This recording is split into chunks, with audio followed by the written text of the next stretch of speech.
Can you imagine spending an entire year in outer space?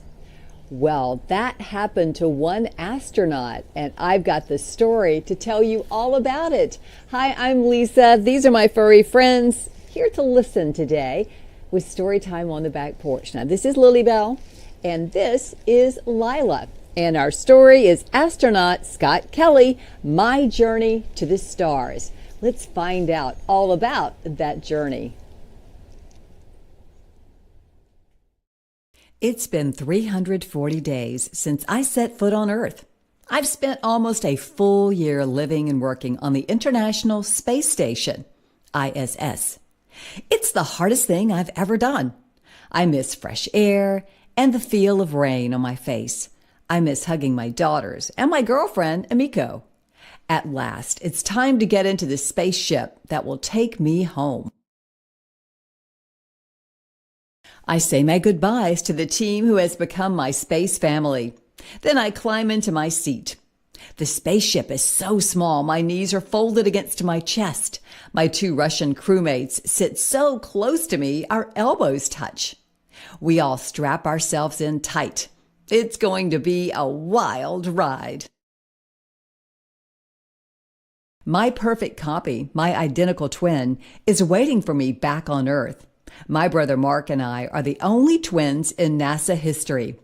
We were born on February 21st, 1964, in Orange, New Jersey, and grew up in West Orange, the same town where Thomas Edison made many of his inventions.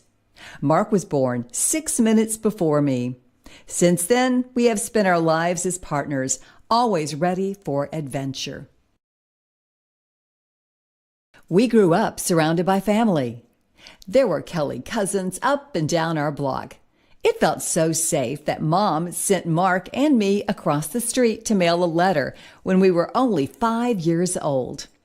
We walked to the corner to cross just like Mom taught us. After we mailed the letter, I walked back to the corner. But Mark, always a daredevil, crossed in the middle of the street. Then I got the scare of my life. My brother was hit by a car. Mark hurt his head. He was rushed to the hospital, while I had to stay with our Uncle Joe and eat liver for dinner. Yuck! Mark got better and came home with a great story. I felt like I got the worst deal. Mark and I always had a talent for finding trouble and taking risk. Sometimes we got hurt, but every time we took a risk, we pushed our limits and aimed higher. This was great training for the biggest risk of all, becoming astronauts. Every weekend, Mark and I stayed with Grandma and Pop-Pop, so Mom and Dad could go out. We loved our special routine, breakfast at a local diner, and a day trip. New Jersey is the garden state, and there were always amazing gardens to visit. Years later, I think about Grandma and Pop-Pop as I took care of the flowers on the ISS. At home, every day was different. Our parents didn't always get along. We never knew when a fight might start. It was scary when they argued. Mark and I would hide in our room. Watching our parents fight turned Mark and me into peacemakers. We can get along with almost anyone. We learned to stay calm in the toughest of times. This has helped us lead our own crews in space. You never know when your problems can become your strengths. Dad was a police officer. When I was 11 years old, Mom decided to become a police officer too. In the 1970s, police departments had just started to let women join the force.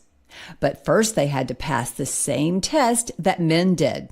My parents may have fought a lot, but Dad still had Mom's back. He set up a training course in our backyard. I agreed to be Mom's practice dummy, pretending to be hurt so she could drag me to safety. The hardest part of the course was the wall Mom had to climb. Every day she tried to climb over that wall. At first she couldn't even touch the top. It took Mom a long time, but she finally did it. Soon after, Mom passed the test and became one of the first female cops in New Jersey. Her success showed Mark and me that if we had a plan, with small steps, we could turn a big dream into something real. I still didn't know what my dream was. I was a terrible student. I couldn't sit still. I couldn't listen to the teacher, and I couldn't stop watching the squirrels out the window. Even so, Mr. Tarnoff, my principal, believed in me.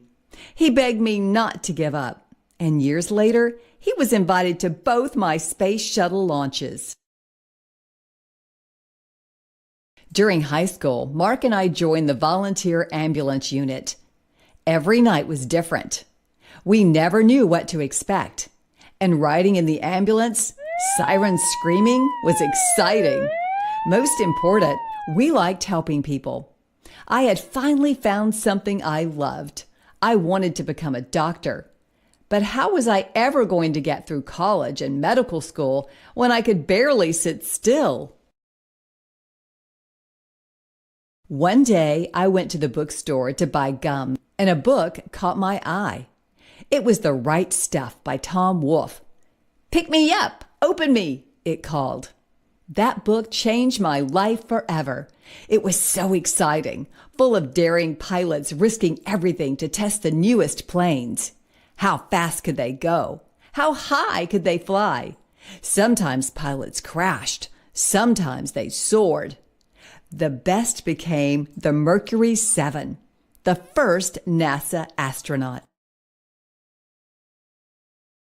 I finally found my dream.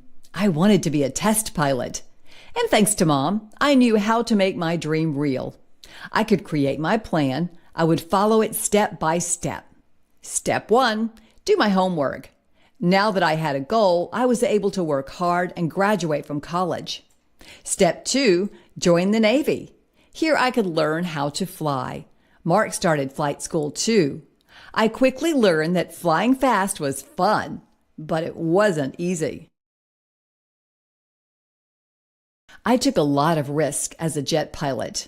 I needed to see how fast my plane could fly and how good a pilot I could be. Flying a fighter jet was so hard. The first time I tried to land on a moving ship, I couldn't do it. But I didn't give up. In the end, I flew faster than the speed of sound. Then I was unstoppable. I wanted to fly higher and higher. To do that, I needed to go to space. Step 3, become an astronaut at last. Mark and I joined NASA in 1996. Our class was so large, it was called the Sardines. We each flew into space 4 times. We flew on space shuttles, a Russian spaceship called the Soyuz, and the ISS. But we never went to space together in case something went wrong. Space travel was our biggest risk of all. I flew the Space Shuttle Discovery on a mission to fix the Hubble Space Telescope, right. And I led the Space Shuttle Endeavour, below, on a mission to make the ISS bigger. All the space shuttles stopped flying in 2011. Now the only way to reach the ISS is to ride on the Russian Soyuz. NASA's big mission is to send astronauts to Mars. First, they need to see what happens when human bodies are in space for a long time. Twin astronauts were perfect for this job. So NASA asked me to spend a full year in space. No American had ever stayed in space that long. One twin astronaut in space, me, tested his brain, blood, eyes, muscles, and bones. One twin on Earth, Mark, did the same test. NASA will continue to study us over time and compare the results. After my year in space, I stretched almost 2 inches and my eyesight got worse. But I am mostly back to normal now. Mark on Earth, Scott in space. Living on the ISS is very different from living on Earth. There's no gravity, so you float around. Floating sounds like fun, and it is, But tools you are using float away, and that can be so annoying. Even your body can float away when you are sleeping. That's why the crew has to sleep in bags that hang on the wall or ceiling, drink through a special straw, and use a special bathroom that is like a vacuum cleaner. My crew on the ISS was so busy, NASA told us what to do all day so we could fit everything in. They told us when to eat, when to exercise, and when to work in the lab. We had 400 experiments to run. Many of them studied the effects of zero gravity on the lab rats, the crew, and the 20 mice on board. We even grew plants in space.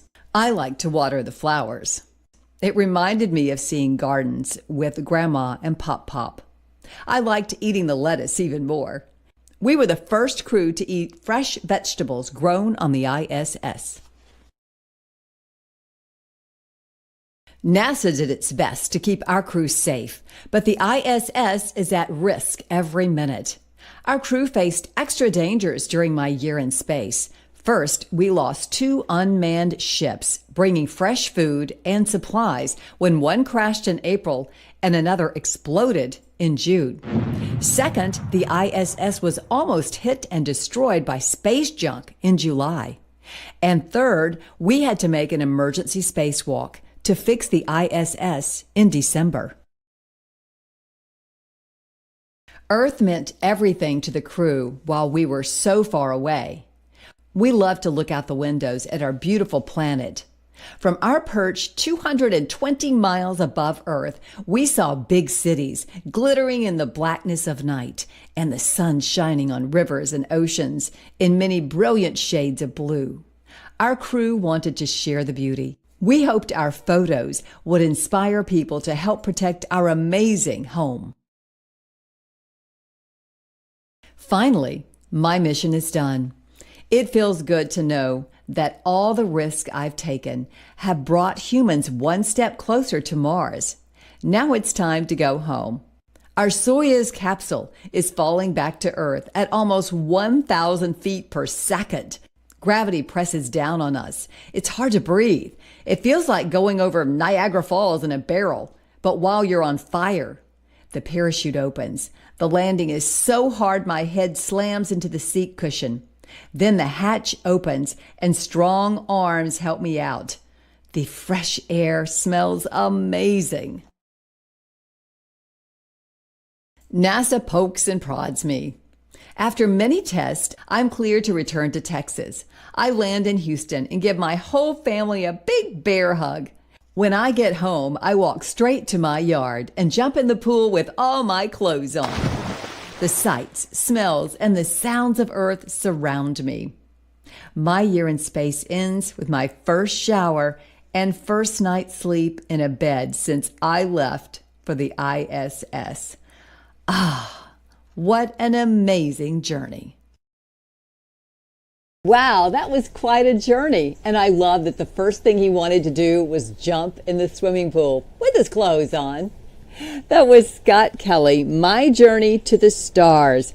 And the pictures were drawn by Andre Ceolin.